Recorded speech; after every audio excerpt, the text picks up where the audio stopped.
Okay, hello everyone and welcome back to another video. And this video is going to be about why skateboarding and punk rock have been merged together much throughout over the past 40 years, I'd say. The 80s and the 90s especially, even somewhat today actually, they're still merged together in many different ways and for many different reasons. And in this video I'm going to be talking about why they go hand in hand. So number one is Tony Hawk's Pro Skater. This was one of the most major parts of skateboarding and punk rock going hand in hand because there was much of the music actually in Tony Hawk's Pro Skater, pretty much all the games actually from artists including Goldfinger, Suicide Machines, The Vandals, and many more great bands like that that have made great music ever since the beginning. And it became kind of known actually even more because of Tony Hawk's Pro Skater due to the fact it brought some gamers into the scene as well in the skate punk culture, getting into bands like NoFX, Pennywise, and JFA,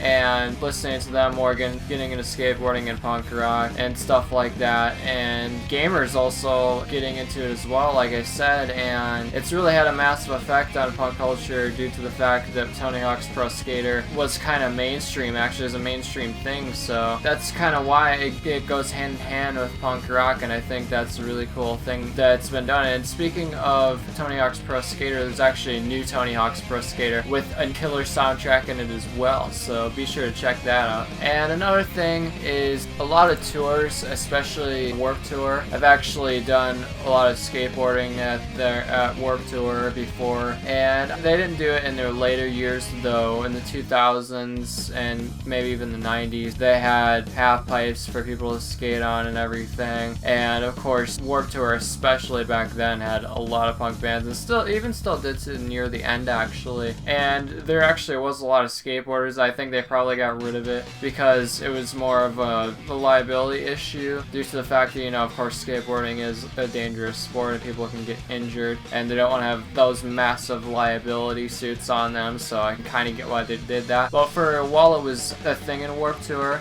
it was definitely still a cool thing that I wish I was actually able to be a part of. I actually didn't go to Warped Tour until after they got rid of this, sadly, and that would have been really cool because I'm not the best at skateboarding, but I still like to skateboard from time to time, and I've been learning more and more throughout the past few years on and off. Of course, I can't right now because in my home state I've got snow literally to the window, but still though, in the summertime it was always fun to get out skateboarding, and I wish I would have gotten the chance to do it with some great people at Warped Tour. Sadly, they got rid of that before I actually started going to Warped Tour, so can't really do anything about it now, considering Warped Tour is over now. They're not going to be doing it either way. And another reason is Blink-182 and Mill and Colin are actually very known for promoting the skateboarding scene. Mill and Colin especially still to this day, because they actually held a contest a couple of years ago for skateboarding, and it's actually on YouTube. If you go to the Mill and Colin's official channel, it's actually on YouTube, and they did a really good job on it, honestly. And I think this was one of the best